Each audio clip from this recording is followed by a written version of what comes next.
That currently is the only action camera out there that can make the GoPros look boring and brings level of innovation never seen before, combining high-end 4K action cam and a 360 module. Meet the ONE R Twin Edition.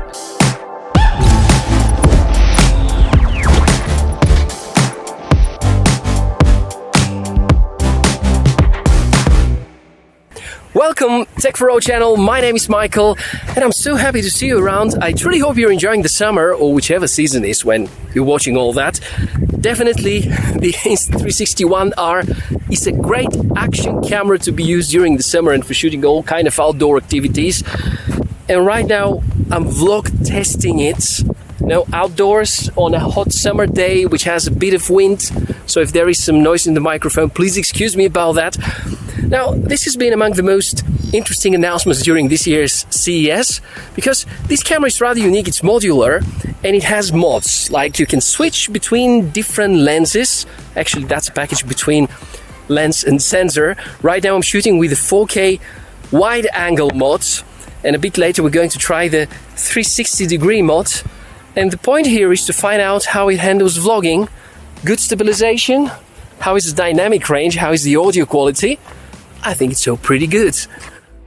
It is special because it's adjustable according to your needs. Being all waterproof, there's a 360 cam module, there's a regular action cam wide angle lens, and also the option to buy the more capable, but also more expensive Leica module, which packs 1-inch sensor, and I'm going to review that in a separate video. So today we focus on the Twin Edition, which brings the bold claim that makes GoPro Hero 8 and Max both redundant. Right now, the Twin Edition, meaning the 360 module and the 4K wide-angle module, cost around $500, which is significantly less than getting the GoPro Hero 8 and the GoPro Max at the same time.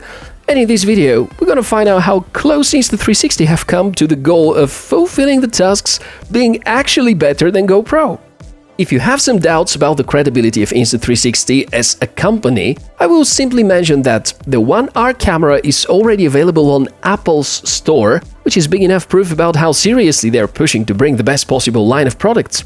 I took this camera and tried pretty much everything possible with it. Selfie mode, regular cam mode, various resolutions, slow motion, bullet time, even the seawater impact. But I'll tell you about all that after we check out the hardware and see what's the magic behind the ONE R camera success. We're going to begin with what we usually do: unboxing and exploring the hardware highlights. Last year I've reviewed for you the ONE X and it had a great package. We can say the same for the ONE R Twin Edition. As already mentioned, since I also have the 1-inch sensor, there's going to be a dedicated video about it, so make sure to subscribe to the channel in order not to miss that episode. Inside the box, there's the 4K wide-angle mod, the 360 module, the battery, the main unit, which includes the processor and the touchscreen itself, and this modularity makes the ONE R so unique. Let me show you what I mean here. The most basic use cases of the wide-angle module, which means this right now is fully equivalent to GoPro and similar devices. Put all that together, point and shoot.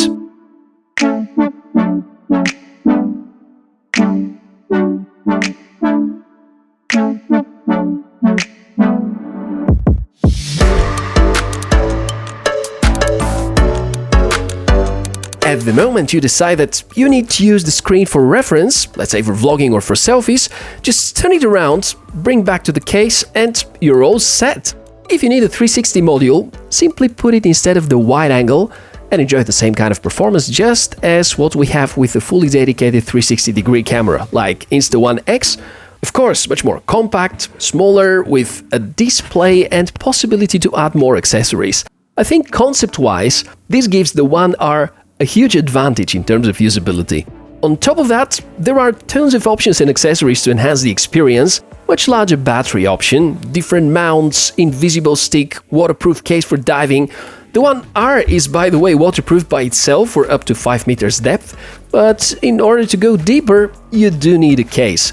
I can confirm that after a week of abusing in seawater, everything works good. There are no signs of rust around the connectors. The only small issue I got is this little scuff on the 360 module.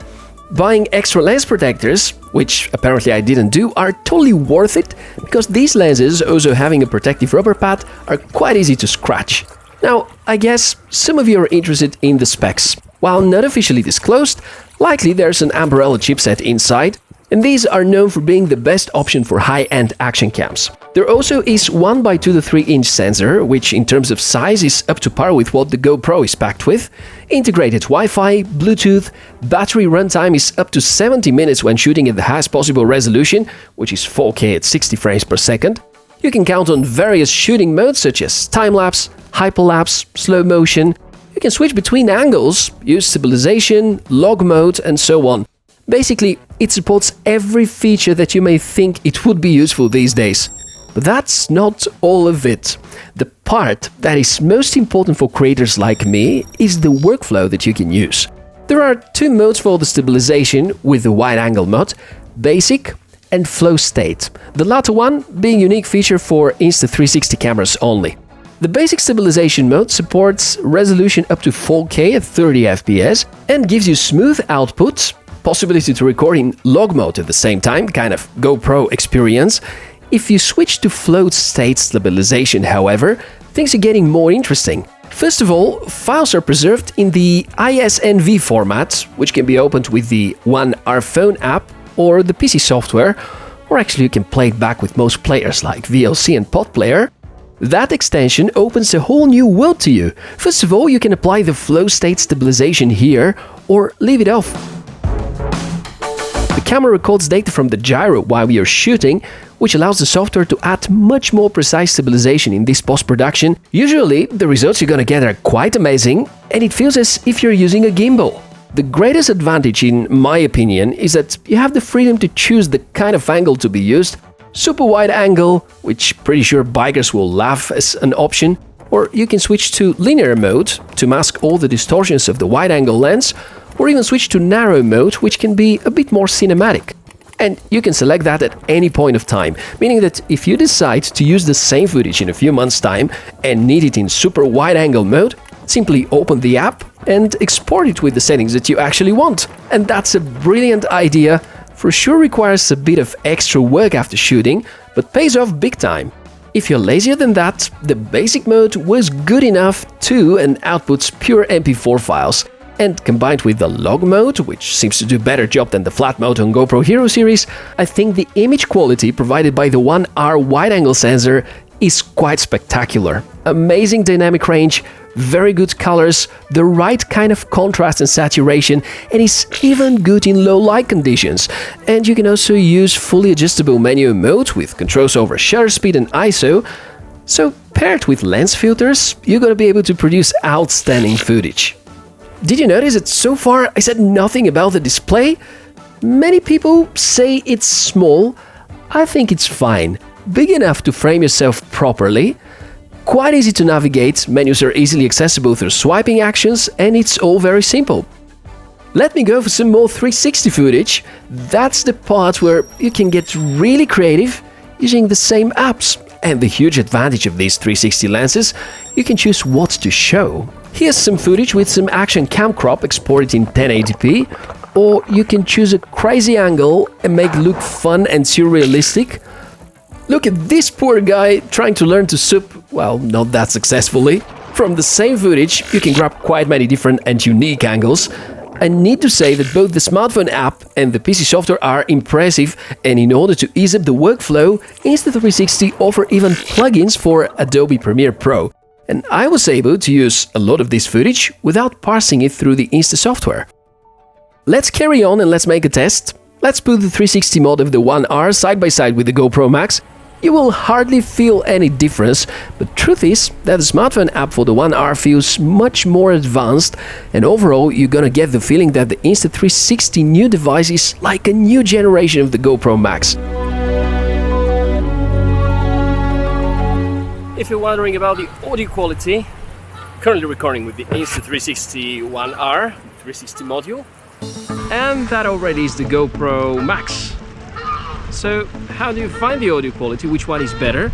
Let me know in the comments below. In In terms of pure footage quality, I'll give slight advantage to the One R, but really, results are almost identical. Well, hopefully combining some useful tips and tricks with showing you some awesome footage is well paying off and giving you the idea how far the One R can bring you in terms of usability and image quality for the time of testing. Besides all these awesome features, there are two things that I discovered as potential areas of improvement. Firstly, the case. It doesn't feel solid enough.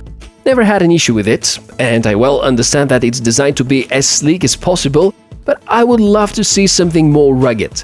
And the other thing, the external microphone support using this Type-C to 3.5mm jack. Currently the Rode Wireless Go is working pretty well, and also some lav-based microphones too, but the most popular vlogging solutions like Video Micro by Rode is not quite there yet.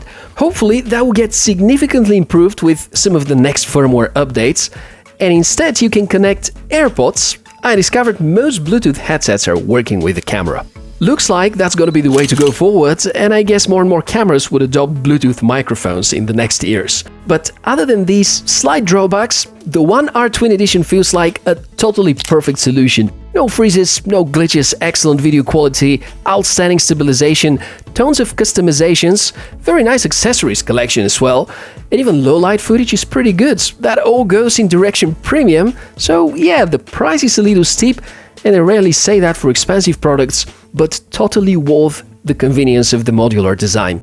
Now, you're going to be the judges. Do you think GoPro has any chance standing against the One R? And will they merge the Hero and the Max series into just one device, as the rumors suggest? What do you think of the Insta360 quality? And of course, let me know your ideas about what to test with the 1-inch sensor so that I can cover as many of your requests as possible. You're gonna find links to each one of the products mentioned in the description below the video. For any questions, the comment section is the right place to carry on the discussion. My name is Michael, it's been a pleasure to present you the One R, and looking forward to seeing you in the next episode. Thanks for watching, cheers!